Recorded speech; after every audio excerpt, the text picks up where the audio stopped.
Hello people, welcome back to the series on creating an HTTP server in Common Lisp. Last time, I believe I left off talking about making some of these functions parse bytes instead of strings, but I think what will be more productive is actually working on the networking part. That is actually more important than just doing bytes. So that's what we're going to do. We're going to just start off with that. A couple of interesting things. This is the SBCL user manual. Chapter 15 has networking, and it talks about SB-BSD sockets, which is a little thin wrapper around the BSD socket API. And it has all kinds of information for that. Though we aren't going to be using this directly, but it's just kind of a nice thing to know. The other thing that is a very interesting guide is Beej's Guide to Network Programming. It's an amazing guide to networking in general. All of the code is in C, but it's very informative, and it will actually walk you through kind of all the technical aspects of networking. So what we're going to do is we're actually going to use a package or a module called usocket, and that is actually going to be very useful because it's actually a little bit more than a lightweight wrapper around the BSD sockets. So it gives us a little bit nicer interface, and in addition, usocket, actually I should bring this up, usocket. So usocket is actually compatible with multiple Common Lisps. So any of these Common Lisps, if you use usocket, it'll actually work with all of these, right? So you can write the same code and it'll work on all of these different implementations. So that's what we're going to do. And right here, I've got the Common Lisp cookbook, and I've got it opened up to the networking part.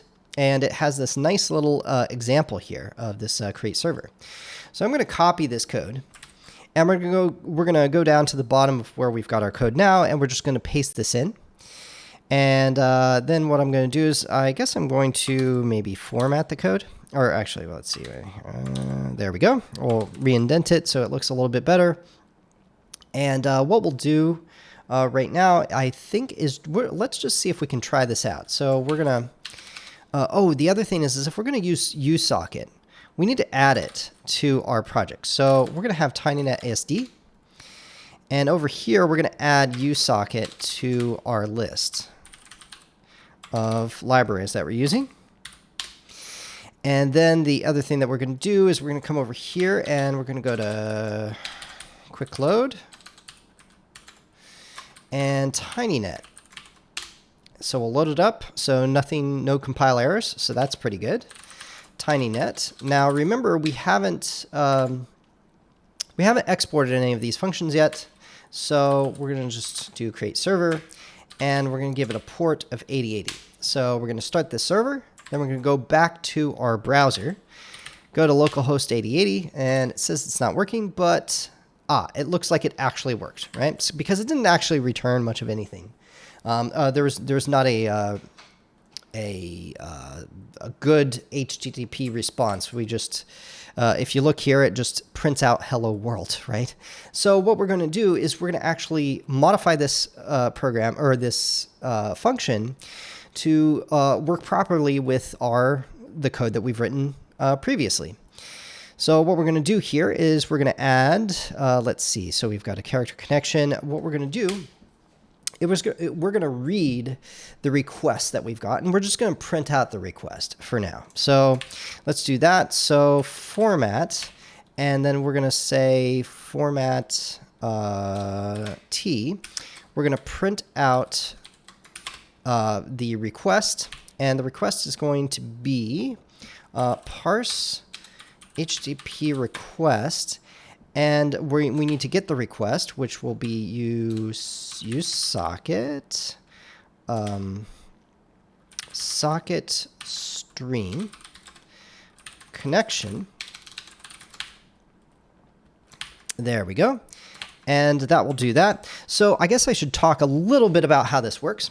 So what will happen is in this create server function, what happens is we create a listening socket on this address, which is the home address of our server. So 127.0.0.1 is the IPv4 address of your computer.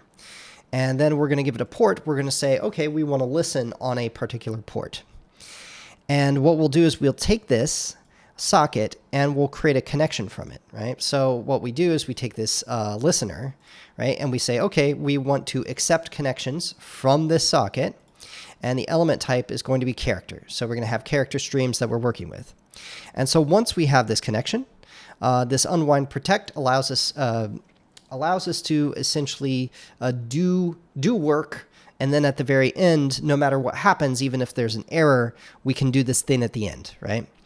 So what we're going to do here is I'm just going to parse the HTTP request. And this socket stream function, what it does is it actually takes a connection and it returns the stream from that connection. Because this connection is actually just like a structure or a class that has a bunch of different fields inside of it. So it just gives us the socket stream.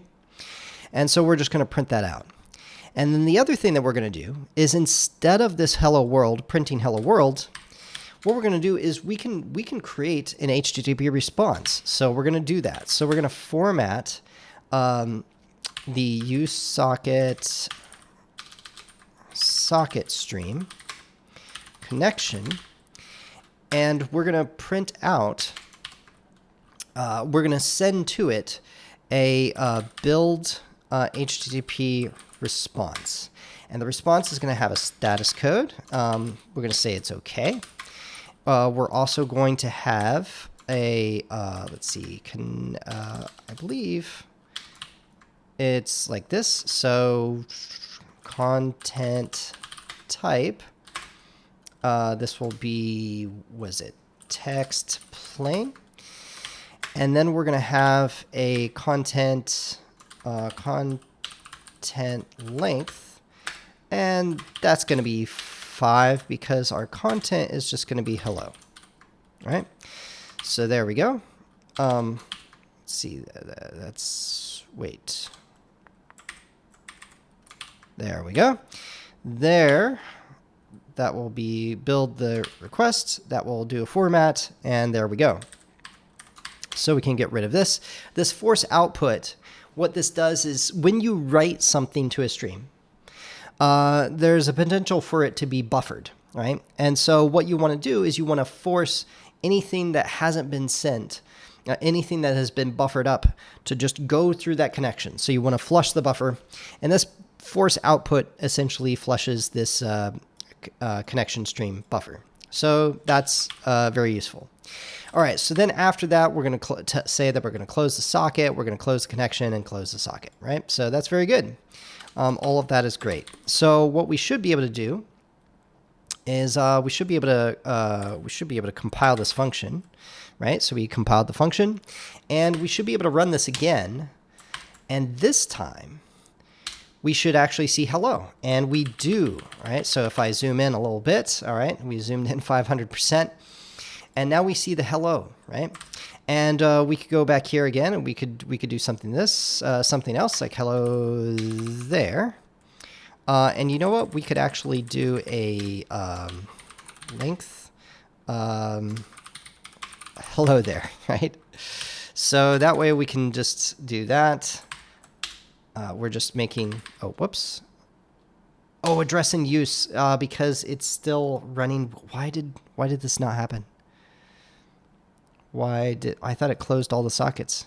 It shouldn't be in use. Oh no, that's very bad. Well, we'll have to figure that out, because this example here should work.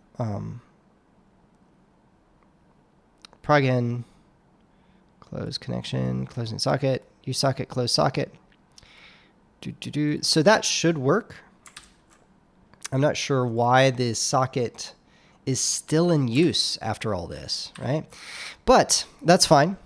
We'll just force it. Oh, wait, actually, we'll go no. And what we'll do is we will say introduction from Emacs, abort, right? So that way we aborted the thread. And so we should be able to, here we go. Excellent. Very good. So that should allow us to run this thing again. Let's see. I forget if I compiled it or not. I guess I didn't compile it. So what we'll do is Control CB. We'll abort the thread, and we're going to compile or save this. Compile. So that's very good. So now we should have, we should be able to say hello there, right? But wait, address socket in use? What? All right. Let's see if that works. Oh no, so it doesn't work. So we're gonna have to figure that out. But what we can do instead is we can do the ultimate thing, right? Let's just kill Emacs. That should kill everything. Bring Emacs back up. We'll start up Slime, and we can bring up our project. All right. So apparently this is a one-shot deal until we figure this out. All right. So QL quick load tiny net. There we go. TinyNet creates server. Just to show this off that it works. There we go. And so if we do this, hello there. So we've proved that it works. We've done two different things. Also, look at what we've done. We've printed out the object, right? That is parsed. And it looks like it parsed pretty well. So we've got a method, which is get. We've got a request target. We've got an HTTP version. We've got headers, which has a host, a connection. It's got all of this stuff that the browser gave to us, right? So we've got this cache control that has Chromium and all this other stuff in there. Let's see, what else do we've got? Upgrade secure requests. We've got a user agent, right? We've got all of these things. So this is great. This is perfect. So this is a great starter to our networking. Now, this isn't exactly what we want, because what we want to be able to do is we want to be able to set up multiple routes, right? We want to be able to say, okay, this route, I want this function to handle it, this route, this other function to handle it. And we don't have any of that here. All we have is just hard-coded responses. And it looks like we only have kind of like a one shot for our server. So we're going to have, so that's some improvements that we're going to have to make in the future. We're going to have to break this stuff out, and we're going to have to create a system that will be able to have multiple routes. And so that's what we're going to work on next time. But I think this is pretty good for now. We've got something that actually serves, and we've used a little bit of our parsing and building responses, which is great. So until next time.